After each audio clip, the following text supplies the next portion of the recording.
નમસ્કાર. વહાલા મારા જ્ઞાતિ સ્વજનો, લક્ષ્મીચંદ ચરલાના મનની વાત, ઘટસ્ફોટ પ્રકરણ 4. 15 તારીખના મળ્યા લાઈવ, 16 તારીખના મળ્યા લાઈવ, 18 તારીખના મળ્યા લાઈવ. આજે ફરી આપની સમક્ષ રૂબરૂ થઈ રહ્યો છું. જે પ્રકારે વર્તમાન સમયની અંદર સામાજિક ક્ષેત્રમાં વાઘેડા વિસાવસવાડ જ્ઞાતિજનો જે દૃઢાત્મક સ્થિતિમાં મુકાયા છે, જે શરમજનક પરિસ્થિતિમાં મુકાયા છે, સમાજના વર્તમાન શાસકોના કાળા કારનામાને કારણે આ સ્થિતિ સર્જાઈ છે.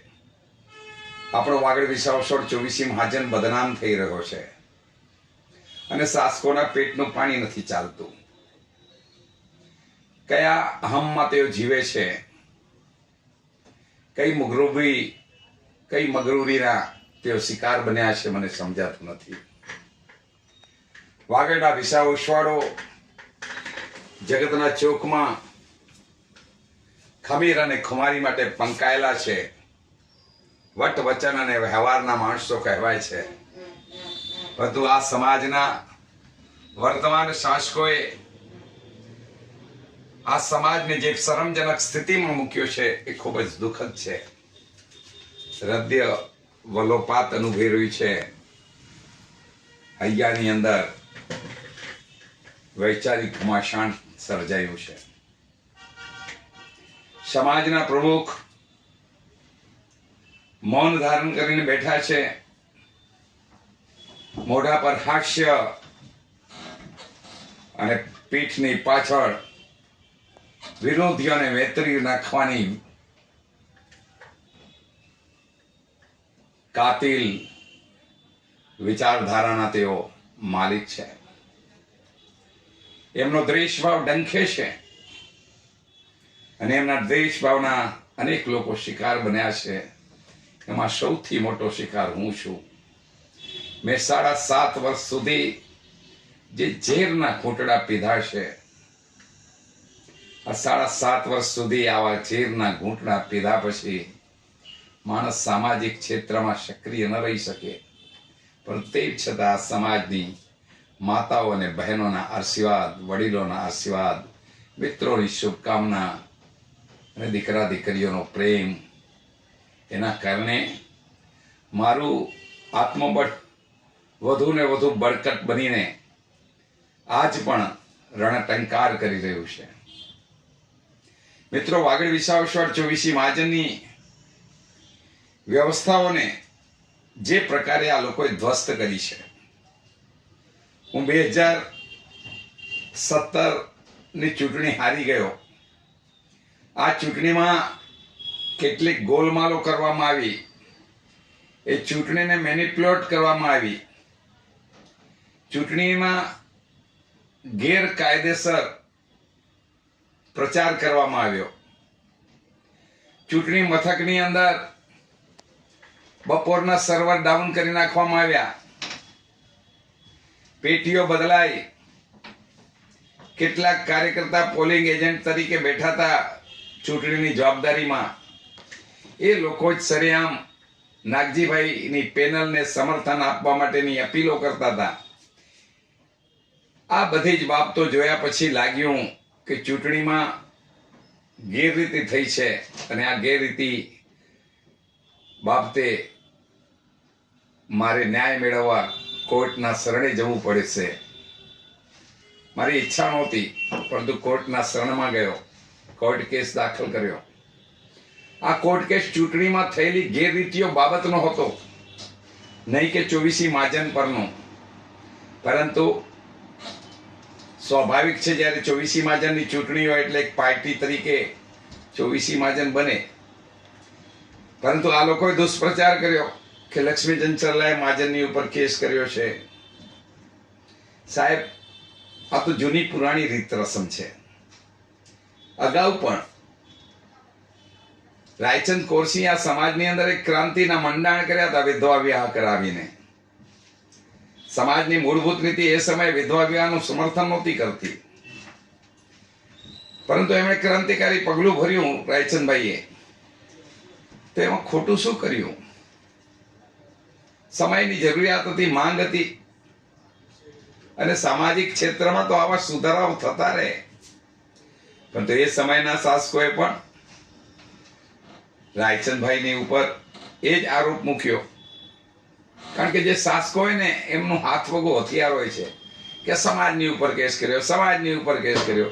અરે તમે જ્યારે અન્યાય કરો છો કોઈ વ્યક્તિને, તો એ વ્યક્તિ તમારી પાસે ન્યાય તો માગી નહીં શકે, કારણ કે અન્યાય કરતા તમે જ છો. તો તમારી પાસે કઈ રીતે ન્યાયની અપેક્ષા રાખી શકે? તો એને તો ના છૂટકે ભારતીય બંધારણ પ્રમાણે કાયદેસર કાર્યવાહી કરવી જ પડે. એમાં નવાઈ શું છે? દામજી જીવરાજ ઝાલાણીએ એના સમયમાં ગેરકાનૂની ગેરબંધારણીય રીતે 5 ઉપપ્રમુખ અને 6 મંત્રીઓની નિમણૂક કરી હતી. તો એની સામે ન્યાય મેળવવા માટે એ સમયના જે કોઈ અસરદારકો હતા એ ક્યાં જાય? તમે તો અન્યાય કર્યો હતો, તમે તો ગેરબંધારણીય કૃત્ય કર્યું હતું, તો ન્યાય મેળવવા માટે એને કોર્ટમાં જ જવું પડશે. અને એ સમયે પણ દામજી જીવરાજ ઝાલાણીએ લોકોને એવા ઊંધા ચશ્મા પહેરાવ્યા કે આ બાબુ દયાલાલ શાહ અને ખેતસી હિરજી સાહેબ અને મહાજનની ઉપર કેસ કર્યો છે. બિલકુલ નહીં સાહેબ, મહાજનની ઉપર કેસ એમનો પણ નહોતો. અને એના કારણે એ નિષ્ક્રિય રહ્યા, કામ ન કરી શક્યા, કારણ કે એમની ક્ષમતા નહોતી, ત્રેવડ નથી, આવડત નથી, એ પ્રકારનું જ્ઞાન કે નોલેજ નહોતું. એ તો આ સમાજનું દુર્ભાગ્ય હતો કે આવી ગયો કોઈક રીતે સમાજના પ્રમુખ તરીકે, એની લાયકાત નહોતી. અને એટલે એને કઈ કામ તો કરી શકે એવી ત્રેવડ નહોતી. એટલે એને શું કર્યું? મારી ઉપર કેસ થઈ ગયો છે એટલે મારે હું કામ નથી કરી શકતો.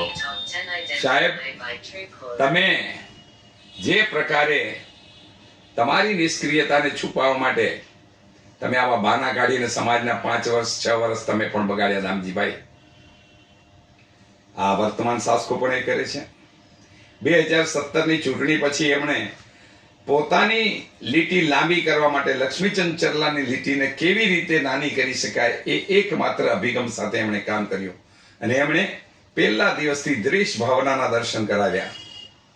ચોવીસી મહાજન દ્વારા મારા સમયમાં દેવલાલીમાં અષ્ટાપદ સોસાયટીમાં ચોવીસી ધામનું નિર્માણ હાથ ધરાયું હતું. ભૂમિપૂજન થઈ ગયું હતું, કામ શરૂ થઈ ગયું હતું, 3 માળા સુધીનું બાંધકામ થવા આવ્યું હતું. એને 1.5 કરોડ રૂપિયા આપણે આપ્યા હતા, બાકીના રૂપિયા આપવાના હતા. પરંતુ આપણે એને વિજયને કહ્યું, વિજય છેડાને, કે ભાઈ આ સમાજનું કામ છે, તને પછી જે હું દાન ભેગું થશે હું તને આપશું, તું પૈસા લઈ લે તારી મહેનતના, પરંતુ સાથે સાથે સમાજને આ પ્રકારે તું મદદ કર, સહયોગ કર, કે તું પૈસા બાકી રાખીને કામ કરીને પૂરું આપ. અને એને ઉદારતાથી એ વાત સ્વીકારી હતી. પરંતુ શું થયું? 2017માં હું ચૂંટણી હારી ગયો અને નાગજીભાઈ જીતી ગયા. એટલે બીજા દિવસે અધિવેશન, મતલબ કે જ્યારે અધિવેશન મળ્યું ત્યારે એમણે સવારના આ અષ્ટાપદની આપણે 24 ધામની યોજનાને રદબાતલ કરી. સાહેબ, આવી રીતે કોઈ વ્યક્તિ 24 મહાજનના પૂર્વ અધિકારીઓ કોઈ વસ્તુ નિર્માણ કરી રહ્યા હોય તો એ કામને પૂરું કરવાનું હોય, એને રદબાતલ ન કરવાની હોય. કારણ કે સમાજના જબાનના ભરોસે વિજય છેડાએ અષ્ટાપદની અંદર આ સોસાયટીનું નિર્માણ કર્યું હતું. નહીતર તો પહેલા પૈસા માંગ્યા હોત અને પછી કામ કર્યું હોત. પરંતુ એને સમાજનું કામ છે એટલે પૈસા ન માંગ્યા અને કામ ચાલુ રાખ્યું સમાજના ભરોસે. નાગજીભાઈએ ખોટો દાખલો બેસાડ્યો. ધનજી કેલા ગાલાને રાજી રાખવા માટે એમણે અષ્ટાપદ સોસાયટીનું રદ કરવાનું કામ કર્યું. લક્ષ્મીચંદ ચરલા કરી ગયો છે એટલે એમણે કામ કર્યું.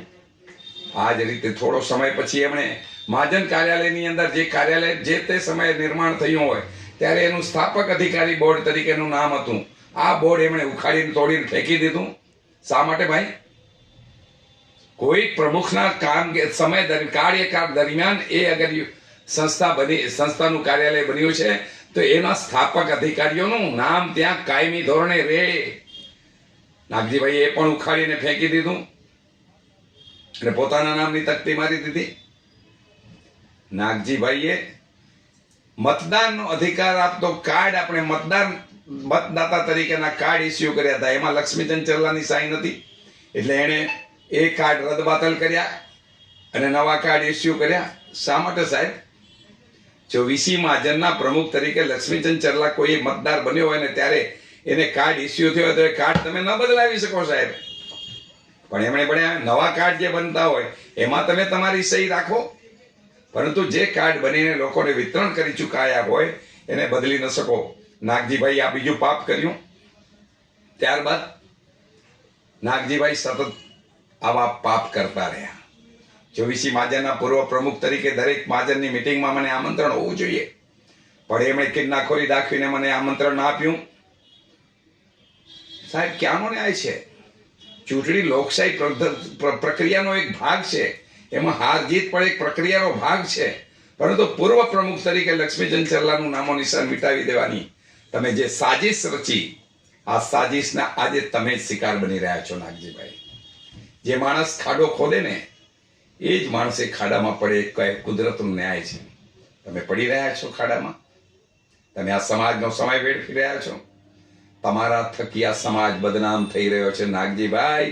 સમાજનું અગર પ્રમુખ તરીકેનો ગૌરવ તમે સમજતા હો તો તમારે વહેલી તકે રાજીનામું આપીને આ સમાજને બદનામીથી બચાવી લેવો જોઈએ.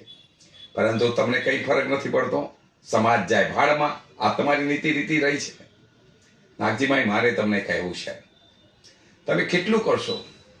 પત્રિકાની અંદર લક્ષ્મીચંદ ચરલાનું નામ કે ફોટો કોઈ છાપે તો એ પણ તમે નહોતા છાપતા શરૂઆતમાં.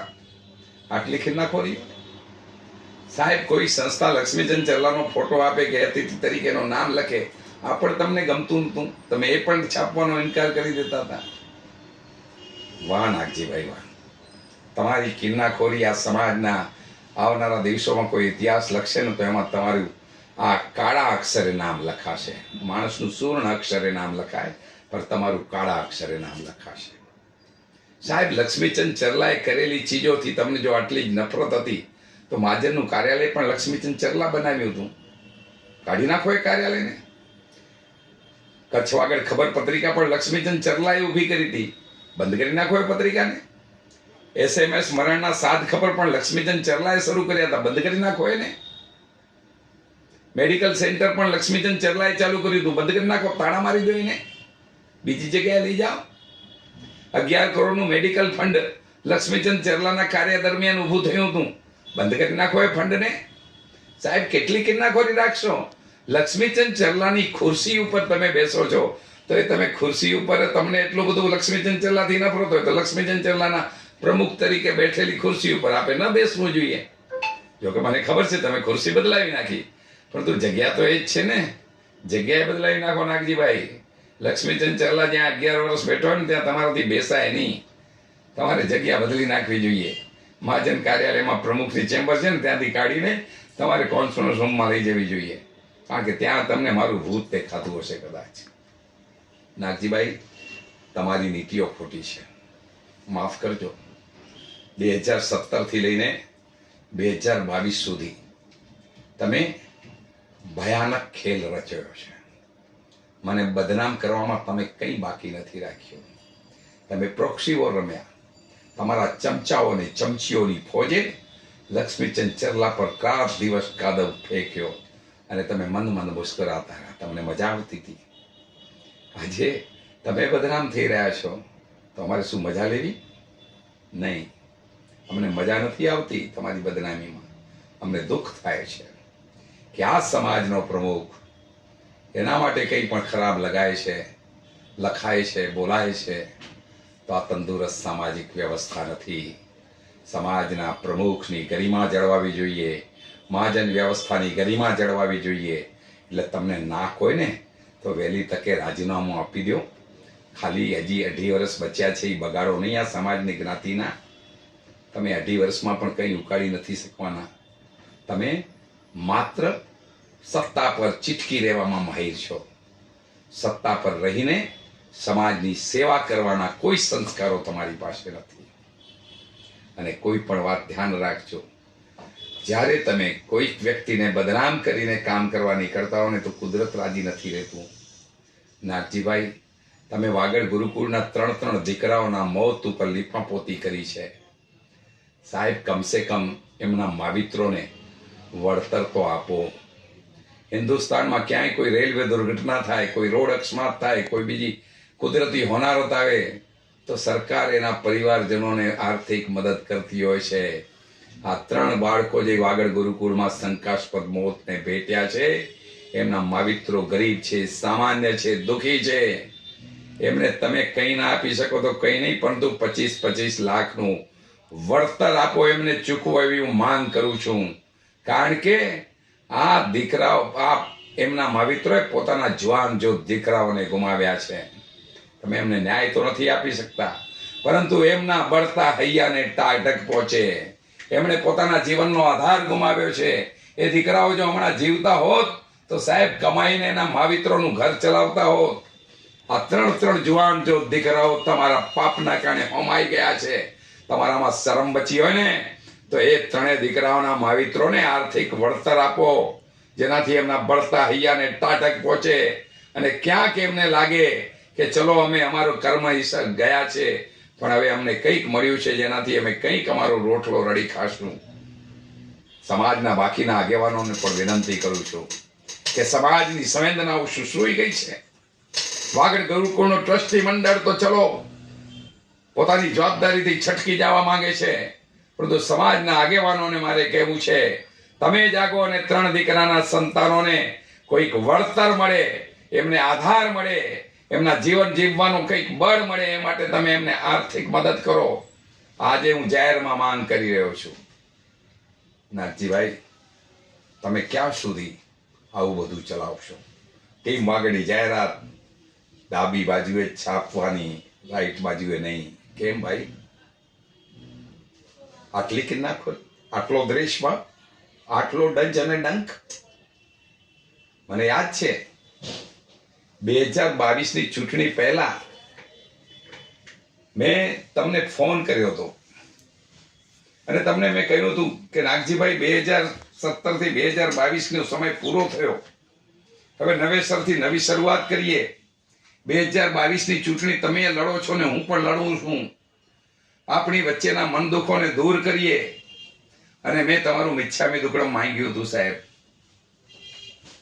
મારા હૈયાની અંદર ખૂબ જ વેદના હતી, વ્યથા હતી, છતાં પણ મેં કહ્યું કે આ સમાજનું સારું થતું હોય તો મારે મોટું મન રાખીને માફી માંગી લેવી જોઈએ. મેં મિચ્છામી દુક્કડમ માંગ્યું હતું તમારું, અને ત્યારે તમે બોલ્યા હતા કે લક્ષ્મીચંદભાઈ તમે સારી વાત કરો છો, હવે આપણી વચ્ચે એવું કંઈ નથી અને આપણે સાથે મળીને કામ કરશું. આ તમે બોલ્યા હતા, પરંતુ તમે 2022 પછી પણ તમારી એ જ પુરાણી રીત રસમો ઉપર ચાલતા રહ્યા, એ જ દુષ્પ્રચાર મારી વિરુદ્ધમાં કરાવતા રહ્યા. તમે નાગજીભાઈ 2017માં મેં ચૂંટણી હારી ગયાના બીજા દિવસે તમને ફોન કર્યો હતો અને કબજો લેવાની વાત કરી હતી. તમે લોકોને સત્ય તો કહો કે લક્ષ્મીચંદ ચરલાએ ફોન કર્યો હતો. ગઈકાલે મને એક ભાઈએ કહ્યું કે લક્ષ્મીચંદ ચરલા તમે ફોન કર્યો તો એની સાબિતી શું? તો આજે મારે એ પણ કહેવું છે, વસંત દેસર ગડ્ડા નામનો વ્યક્તિ, મારો મિત્ર, મારો જીગરજાન મિત્ર, આ મિત્ર મારી પાસે મારી ઓફિસમાં બેઠો હતો ને એની હાજરીમાં મેં નાગજીભાઈને આ ફોન કર્યો હતો. કોઈને પણ શંકા હોય તો વસંત દેસર ગડ્ડાને પૂછી લેજો કે લક્ષ્મીચંદે નાગજીભાઈને કબજા માટેનો ફોન કર્યો હતો કે નહીં. હું જો ખોટો પુરવાર થાઉં ને તો સાહેબ તમને જે યોગ્ય લાગે મને સજા કરજો, પરંતુ અસત્યનું આચરણ કરતા કરીને સમાજના પ્રમુખ કામ ન કરી શકે. સમાજના પ્રમુખના હૃદયમાં સંવેદના જોઈએ, સમાજના પ્રમુખના હૃદયની અંદર મોટપણ જોઈએ, મોટાઈ જોઈએ.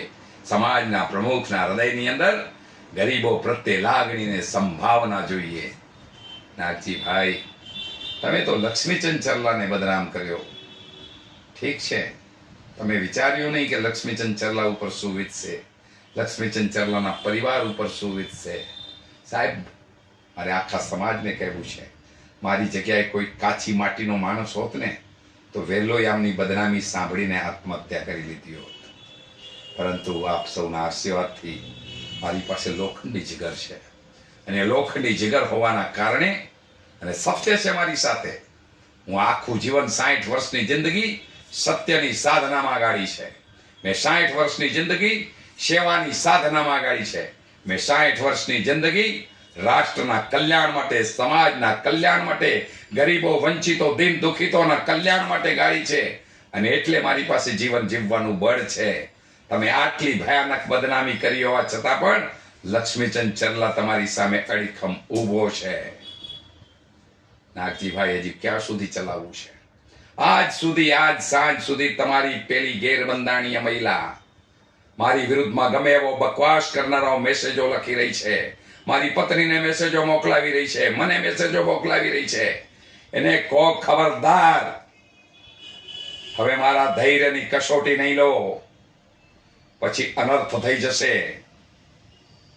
અને મને ધમકીઓ આપે છે પેલી મારી નાખવાની. આજે મારે સમાજને કહેવું છે, મારી ઉપર કોઈ આંગળી ચીધે કે મારી ઉપર કોઈ ઘા કરે કે મારી પત્ની ઉપર કોઈ ઘા કરે કે મારા દીકરા દીકરીઓને સંતાનો ઉપર ઘા કરે તો એના એકમાત્ર જવાબદાર નાગજી કે સમજી રીટા હશે. સાહેબ, આ સમાજ છે, આ કોઈ રાજકારણનો અખાડો નથી, આ પોલિટિક્સનું મેદાન નથી, આ સમાજ છે. સમાજની અંદર સંવેદનાથી કામ કરવાનું હોય, સમાજની અંદર ભાવનાથી કામ કરવાનું હોય, સમાજની અંદર મતભેદોને વિવાદો તો થાય, એ મતભેદોને વિવાદોને પણ સાથે બેસીને ઉકેલવાનો પ્રયાસ કરવાનો હોય, એકબીજાને સમજાવટ લઈને સાથ સહકાર અને સહયોગ લઈને આગળ વધવાનું હોય. સમાજના કોઈ પણ સારા કાર્ય કરવા હોય તો અમારા જેવા વિરોધીઓને પણ સાથે રાખવા પડે. નાગજીભાઈ, અમે પણ સમાજ માટે જીવ્યા છીએ. અમને પણ વાગડના વિસાવસર જ્ઞાતિ સંજોનો માટે લાગણીને પ્રેમ છે. અમને પણ વાગડના વિસાવસર 24 મહાજન માટે કંઈક કરી ખૂટવાની તૈયારી અમારા હૃદયમાં અમે રાખીએ છીએ. અમને પણ ભાવના છે. પરંતુ તમે માત્ર ને માત્ર વિરોધ, માત્ર ને માત્ર બદનામી, માત્ર ને માત્ર એવી જ મહિલાઓને સાચવીને કેમ બેઠા છો? મારે તમને સવાલ કરવો છે નાગજીભાઈ. જે મહિલાઓ સમાજના માજી પ્રમુખ માટે ગમે એવી ભાષામાં કોમેન્ટ પોસ્ટ કરતી અને એના સચ્ચાઈ ગ્રુપની અંદર બીજા કેટલાક તમારા ચમચાઓ અને ચમચીઓ એ કોમેન્ટ ઉપર પોતાની મોજ લેતા હોય, આ બંધ કરાવો તમે. જ્યાં સુધી આ ચાલુ રહેશે ને ત્યાં સુધી સમાધાનના કોઈ રસ્તાઓ ખુલશે નહીં. સમાધાન કરવું હોય, શાંતિ સમાજમાં લાવવી હોય તો તમારે આવી મહિલાઓને ઉત્તેજન આપવાની જગ્યાએ લાલ આંખ કરીને એમને કહી દેવું પડશે, સ્ટોપ શબૂર. આવી મહિલાઓ મને ધમકી આપે છે, મારી ચોથી માનું ધાવણ ધાવવાની વાત કરે છે. મારી મહિલાને કહેવાનું છે કે તારી ઓકાત ને મારી ઓકાતમાં જમીન આસમાનનો ફરક છે ભાઈ. મારા સંસ્કારોમાં ને તારા સંસ્કારોમાં જમીન આસમાનનો ફરક છે. લક્ષ્મીચંદ ચરલા જીગરનો બાદશાહ છે. લક્ષ્મીચંદ ચરલા તમામ સન્નારીઓનું સન્માન કરનારો છે. પરંતુ કોઈ સન્નારીની જગ્યાએ દુર્જન નારી જો મારી સામે આંગળી ચીધે ને તો એ સહન કરનારો માણસ પણ નથી. મારી સન્નારીઓ પ્રત્યે મને સન્માન છે. મારા સમાજની દરેક સન્નારી, મારા સમાજની દરેક બહેન, માતા, દીકરી મારા માટે માતા છે, મારા માટે બહેન છે, મારા માટે દીકરી છે. પરંતુ તમારા જેવી બદમાશો જેઓ માત્ર ને માત્ર ચરિત્રના જોરે અમારી સામે મારી પત્નીને ધમકાવવાની કોશિશ કરે છે. મારી પત્ની હાર્ટની બીમારી છે, જો એને કઈ આંચ પણ આવીને તો તારા ખાનદાનોનું નામો નિશાન નહીં રહે. મારે તમને કહેવું છે, આ સમાજને જો બચાવવો હોય તો આવી દાગ ધમકીઓથી આ સમાજને મુક્ત કરો. આ સમાજમાં કોઈ પણ વિવાદ થાય તો એ વિવાદને ઉકેલવા માટે સમાજનું પંચ સમાધાન પંચનિમો, સમાજના વરિષ્ઠ લોકોને બેસાડીને ખેલદિલી પૂર્વકનો રસ્તો કરો. જ્યાં સુધી આ બધું ચાલશે ત્યાં સુધી આ સમાજમાં શાંતિ નહીં આવે. મારે વાત કરવી છે, એમણે કર્યું શું છેલ્લા 7.5 વર્ષમાં? તો ગુજરાત ભવનની અંદર એમણે 2 પ્રોપર્ટીઓ માટે સમાજમાંથી દાન લઈને ગુજરાત ભવનના ટ્રસ્ટને સોંપી દીધું. કેમ? કારણ કે ત્યાં પ્રમુખ બનવાનું એમને સૌભાગ્ય મળ્યું. આ પ્રમુખ બનવાના સૌભાગ્યની સામે એમણે સમાજનું દાન એ સંસ્થાને અર્પણ કર્યું. આવી હતી આ પ્રપોઝલ. સન્માનીય હેમરાજ સાહેબ મારી સમક્ષ પણ એ પ્રપોઝલ મૂકી હતી. પરંતુ આ પ્રપોઝલ નો મેં સ્વીકાર નહોતો કર્યો.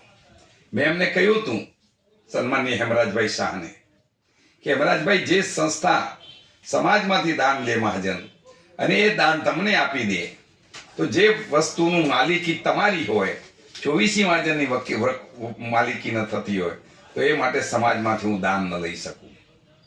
સમાજ માટે એ ચીજ હું આપી ન શકું. કારણ કે જે વસ્તુ સમાજની મિલકત આજે લઈએ, જે 1 રૂપિયાની હોય, આવતીકાલે 1 રૂપિયાનો 10 પૈસાની થાય, 10 વર્ષ પછી 2 રૂપિયાની થાય, 15 વર્ષ પછી 3 રૂપિયાની થાય, તો એ મિલકત સમાજની કહેવાય અને તો એનામાં સમાજનું દાન લેખે લાગે. પરંતુ એમણે તો લોકોને ઊંઠા બનાવ્યા અને ત્યાં અતિથિ રૂમો બનાવી. આજે શું ચાલી રહ્યું છે ત્યાં તપાસ કરજો. કોઈ કેવા ગોરખ ધંધાઓ ચાલે છે વિચારજો. અને સમાજના કેટલાક શ્રેષ્ઠીઓ એમને દાન પણ આપી દીધું કંઈ પણ વિચાર્યા વિના. પછી સ્ટડી રૂમ બનાવી, એ માટે પણ સમાજનું દાન લેવાયું. સમાજના ઉદાર દિલ દાતાઓએ એ માટે પણ દાન અર્પણ કર્યું. પરંતુ એ ઉદાર દિલ દાતાઓને પણ આ વિષય સમજાયો નહીં કે જેની માલિકી આપણી ન હોય એમાં આપણી સમાજનું દાન આપી ન શકાય. આ બહુ સમજવા જેવો વિષય છે. સમજાય તો વિચારજો. 250 ફૂટની થાણાની અંદર કાર્યાલય, ઓફિસ લેવાય અને એ માટેનો ઉદ્ઘાટનનો કાર્યક્રમ ભવ્ય રંગે ચંગે શાનો શૌકતથી કરવામાં આવ્યો અને દાતાએ ત્યાં 54 લાખનું દાન આપ્યું હતું. મારા ગામના પેલા શું નામ એમનું, પ્રેમજી જેઠાલાલ ગાલા સાહેબ, 54 લાખના દાનની સામે કાર્યક્રમ જે પ્રકારે કરવામાં આવ્યો ને, એ કાર્યક્રમમાં જે હાજરો એમને પૂછજો, 54 કરોડના દાન દેનારા માટે જે સન્માન કાર્યક્રમ થાય ને, એ 250 ફૂટની જગ્યા માટે એક કાર્યક્રમ થયો. હું 24 મહાજનના સહ મેનેજિંગ ટ્રસ્ટી આપણા મનસુખ દુધાભાઈ સત્રાની ઓફિસમાં હમણાં થોડા દિવસ પહેલા બેઠો હતો. મેં એમને સવાલ કર્યો કે 54 લાખના દાન માટે ને 250 ફૂટની જગ્યા માટે આવડી મોટી ડીંગડાંગ ભરી ઉદ્ઘાટનની વિધિ યોજાઈ, આ કેટલું ઉચિત અને યોગ્ય હતું? ત્યારે મનસુખભાઈએ મને કીધું કે બિલકુલ અયોગ્ય હતું, ઉચિત જ નહોતું. અમે તો કહ્યું હતું કે 250 ફૂટની જગ્યા છે તો આપણે સામાન્ય રીતે સાદા કાર્યક્રમમાં એનું ઉદ્ઘાટન કરીએ. પરંતુ આ લોકોએ તો સમાજની સામે ગાય વગાડવું હતું કે અમે તો કોઈક મોટી સિદ્ધિ કરી હોય, આકાશમાં ઈસરોના વૈજ્ઞાનિકોએ આકાશમાં ચંદ્રયાન મોકલ્યો હોય, આવી સિદ્ધિ મેળવી હોય, એ પ્રકારે ત્યાં ટીપટોપ પ્લાઝાની અંદર એમણે કાર્યક્રમ ગોઠવ્યો. સાહેબ, આવતીકાલે તો સમાજની કોઈક વ્યવસ્થામાં કોઈક વ્યક્તિ 11 કરોડનું દાન આપશે તો એના માટે શું તમે નાગજીભાઈ આઝાદ મેદાન બુક કરાવશો એના સન્માન માટે? કે પછી તાજ હોટલમાં કે ઓબેરો શેલ્ટરની અંદર એની પાર્ટી રાખશો? સાહેબ, જે પ્રકારનું દાન હોય એ પ્રકારનું એને સન્માન મળવું જોઈએ. કોઈ પણ વ્યક્તિ હોય, હું હોઉં કે બીજો કોઈ હોય, એના દાનના લિમિટેશન્સની અંદર એને સન્માન આપવાનું હોય. એને કાંઈ માથે ન ચડાવી દેવાનું હોય 54 લાખમાં 54 કરોડનું સન્માન આપીને. તમે અહીં પણ મોટી ભૂલ કરી છે. આ સમાજને તમે અહીં પણ ખોટો દાખલો બેસાડ્યો છે. મારે વાત કરવી છે આ તે આંતરજ્ઞાતીય લગ્ન વિશેની. સાહેબ, જે તે સમયે આંતરજ્ઞાતીય લગ્ન 24 મહાજનનું મારા શાસનકાળમાં જે બંધારણ બન્યું, એ શાસનકાળની અંદર 24 મહાજનના બંધારણની અંદર મૂળભૂત નીતિ માટેની વાત હતી. એ મૂળભૂત નીતિની અંદર એવું લખ્યું હતું કે આંતરજ્ઞાતીય લગ્ન કરવા નહીં. બંધારણ કલમ 13(2) સિવાય આ 13 નંબરની સમાજની મૂળભૂત નીતિ, એની આ કલમ, એની 2 નંબરની કલમ હતી 13(2) કે બેટી વ્યવહાર કચ્છ વાગડ કચ્છ કંછી અબડાસા અને હાલાર વિસા ઓસવાડ કે કચ્છી દસા ઓસવાડ નાની નાત અને મોટી નાતની જ્ઞાતિમાં જ ફક્ત કરી શકાશે. પરંતુ એમણે બનાવ્યું બંધારણ, એમાં એમણે લખ્યું સમાજની મૂળભૂત નીતિ માટે, એમણે લખ્યું એમના બંધારણની અંદર કે આંતરજ્ઞાતીય લગ્નને પ્રોત્સાહન આપવું નહીં. બંધારણ કલમ 15(5) સિવાય 5મા નંબર શું હતું? બેટી વ્યવહાર કચ્છ વાગડ કચ્છ કંઠી અબડાસા અને હાલાર વિસા ઓસવાડ કે કચ્છી દસા ઓસવાડ નાની નાત અને મોટી નાતની જ્ઞાતિઓમાં કરી શકાશે. જે આમાં મારા સમયના બંધારણમાં જે 13(2) કલમ હતી, એ જ કલમ એમણે અહીં મૂકી, એમાં કોઈ ફેરફાર કર્યો નહીં. પરંતુ જે મૂળ હતું, સમાજની મૂળભૂત નીતિ હતી, આ મૂળભૂત નીતિ બાબતે આ બંધારણ જ્યારે હું બનાવી રહ્યો હતો, કન્વીનર હતા એક કે છાળવા સાહેબ, તો ત્યારે એમને મેં કહ્યું હતું, પૂછ્યું હતું કે સમાજની મૂળભૂત નીતિ આપણે આંતરજ્ઞાતીય લગ્ન કરવાની રાખીએ છીએ, પરંતુ આપણે આંતરજ્ઞાતીય લગ્નને રોકી તો શકતા નથી. તો પછી આપણે શા માટે આ કલમ રાખી છે? આ કલમને જ હટાવી દો ને. અને ત્યારે અમૃતલાલ કેશવજી છાળવાએ મને કહ્યું હતું કે પ્રમુખ સાહેબ, આ કલમ હેઠળ આપણે કોઈ કાયદાની કાર્યવાહી નથી કરતા, કોઈ પગલાં નથી ભરતા, એ સાચું, પરંતુ આપણે આ કલમને હટાવીને બહુ મોટું જોખમ લઈએ.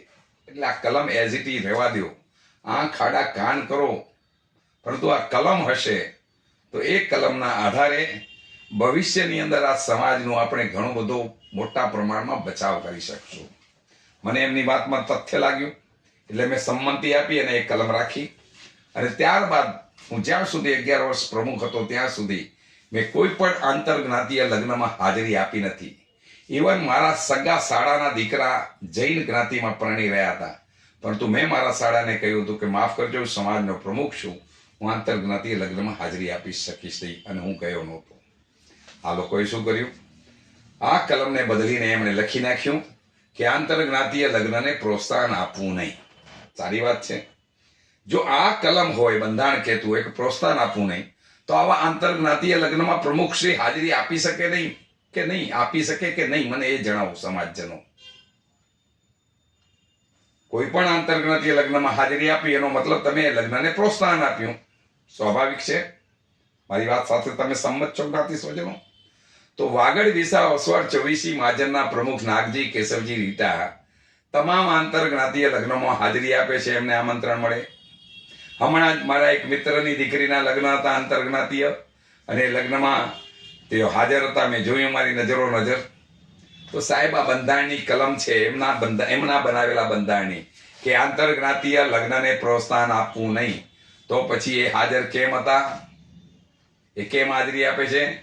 તો એમની હાજરી શું બંધારણીય કલમનો ભંગ નથી? સાહેબ, મારો દીકરો પણ આંતરજ્ઞાતીય લગ્ન કરવા આગળ વધી રહ્યો છે.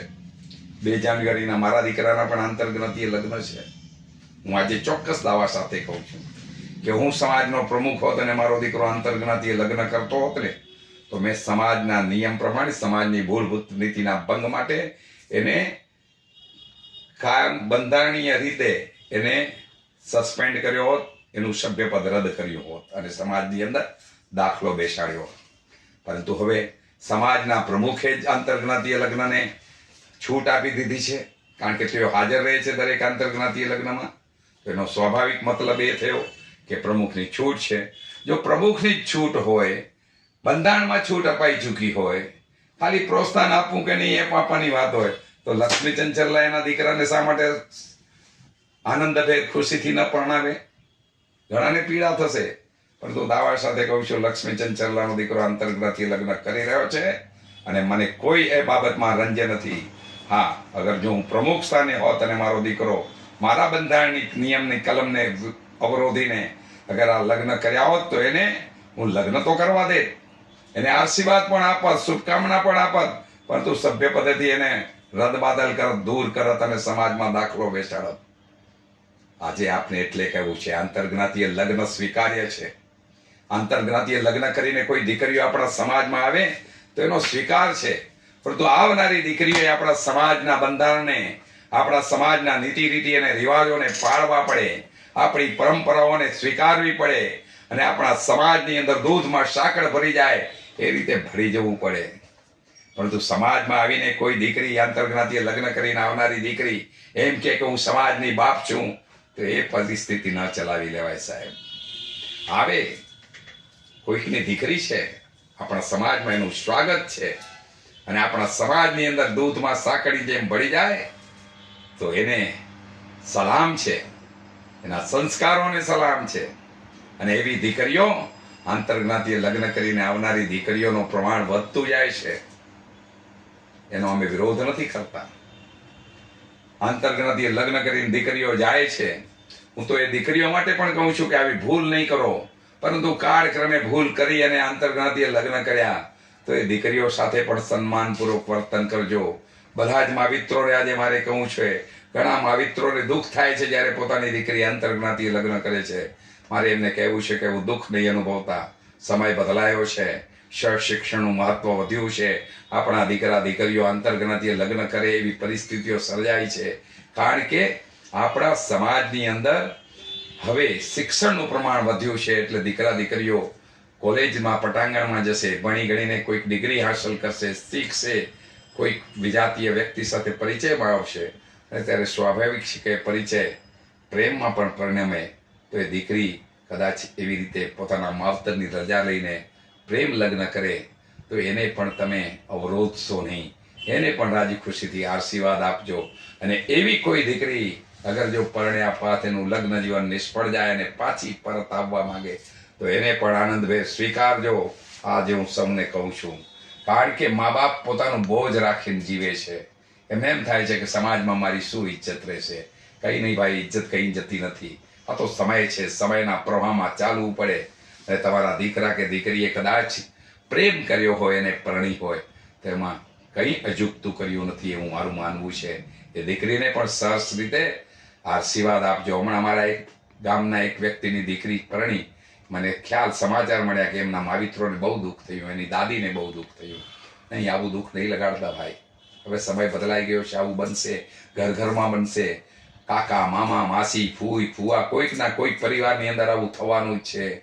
ત્યારે મોટું મન રાખજો, સરળતાથી અને સહજતાથી સ્વીકારજો અને દીકરીને આશીર્વાદ આપજો કે દે, અને સાથે સાથે સંસ્કારની ભેટ આપજો કે તું જે પરિવારમાં પરિણીને જાય છે બેટા, એ પરિવારની અંદર રહીને પણ તું આપણા કુળને દીપાવજે, આપણા સંસ્કારોને દીપાવજે, આપણા જૈન ધર્મ તત્વને ત્યાં જાળવજે, અને ત્યાં પણ આનંદ મંગલનું વાતાવરણ સર્જશે. ત્યાં પણ તારી કોઈ ફરિયાદ ના આવવી જોઈએ એવી રીતે રહેજે. ત્યાં પણ તું દૂધમાં સાકર ભળી જાય એવી ભળીને રહેજે. આ પ્રકારનું વાતાવરણ સર્જવાની હું આજે અહીંથી સૌને અપીલ કરું છું. બને ત્યાં સુધી આંતરજ્ઞાતીય લગ્ન ન કરવા, પરંતુ તેમ છતાં કરવા માટે મજબૂર થવું પડે તો શરમ અને સંકોચ પણ નહીં રાખવા, કારણ કે સમાજના પ્રમુખે હવે છૂટ આપી દીધી છે આંતરજ્ઞાતીય લગ્નની. એટલે કોઈ ચિંતાનો પ્રશ્ન નથી, કોઈ તમે સમાજના બંધારણથી વિરુદ્ધ નથી જતા. આપણું સ્પષ્ટતા કહું છું. આજે આપની સમક્ષ આટલી વાતો વ્યક્ત કરી છે. આજે અમારી વાતોનો ચોથો મણકો છે. હજુ મારે ઘણી બધી વાતો કરવી છે. હું આવતું રહીશ. મારી ચેલેન્જ હજી એ લોકોએ સ્વીકારી નથી. સમાજની હિસાબોમાં ગોટાળા અને ગોલમાલ કરવાના આરોપો, આ આરોપોની સામે હજુ સુધી એમણે કાર્યવાહી નથી કરી. હું તો કહું છું કાર્યવાહી કરે. જેણે પણ કર્યું છે, ચોરી કરી છે, એની સામે પગલાં ભરવામાં આવે. મને 19 તારીખની પેલી મલાડ મોનિકા હોલમાં મળેલી મિટિંગની વિડીયોગ્રાફી આજ સુધી મળી નથી. કેમ નથી આપતા? શા માટે મને વિડીયોગ્રાફી નથી આપતી? અહીંથી આજે હું મેનેજિંગ ટ્રસ્ટી અમૃત ગઢાને, જો મારા મિત્ર છે, એમને કહું છું, અમૃતભાઈ, ક્યાં સુધી હજી તમારે મને વિડીયોગ્રાફી નથી આપવી? જો નથી આપવી તો પત્રિકામાં લખી નાખો કે 19 તારીખની વિડીયોગ્રાફી સમાજના માજી પ્રમુખ લક્ષ્મીચંદ ચલ્લાને નહીં આપવામાં આવે. સમાજની જાણ કરો ને સાહેબ. મારે પ્રવીણ હરદોર ગાલાને પૂછવું છે સાહેબ, તમારી પાસે પણ મેં માંગી છે વિડીયોગ્રાફી. તમે પણ મને હજી સુધી વિડીયોગ્રાફી નથી આપતા, અથવા કોઈ સ્પષ્ટ કારણ નથી આપતા. પ્રવીણભાઈ, આવું નહીં કરો યાર. તમે તો જાગૃત માણસ છો, શા માટે આવું કરો છો? એ વિડીયોગ્રાફી આપવામાં તમને તકલીફ શું છે મને નથી સમજાતું. શા માટે નથી આપતા? મને શું જાણવાનો અધિકાર નથી? એ મિટિંગની અંદર મારા માટે જે કંઈ અયોગ્ય શબ્દો બોલાવવામાં આવ્યા છે, મારી ઉપર આક્ષેપો મૂકવામાં આવ્યા છે, તો કોણે કયા સંદર્ભમાં કઈ રીતે મારી ઉપર આક્ષેપો કર્યા છે જાણવાનો મને અધિકાર નથી? આ તંદુરસ્ત વસ્તુ નથી.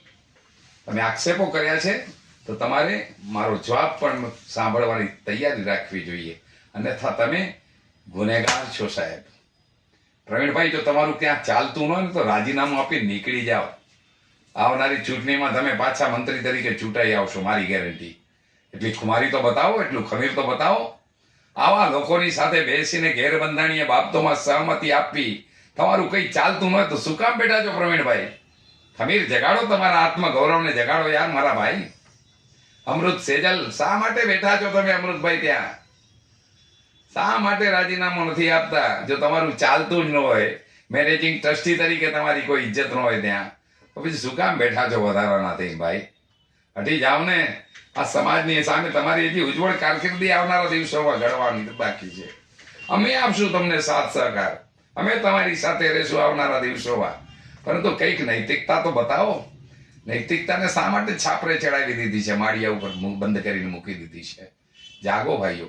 જે કોઈ સમાજના અધિકારીઓ છે એમને મારે કહેવું છે કે આત્મગૌરવ વિહોણા થઈને તમે શા માટે બેઠા છો? અરે જગસી સામત ગાલા, આપ તો વડીલ છો, દાતા છો, ઉદાર દિલ છો, સમાજના દરેક શ્રેષ્ઠ કાર્યમાં તમારું ધન સહયોગ હોય છે. તમારે શું જરૂર છે પદની? તમે તો વગર પદે પદ ઉપર આસીન માણસ છો યાર. આવા લોકો સાથે રહીને સમાજને નુકસાન કરવું એના કરતા બેટર છે રાજીનામું ફેંકી દો.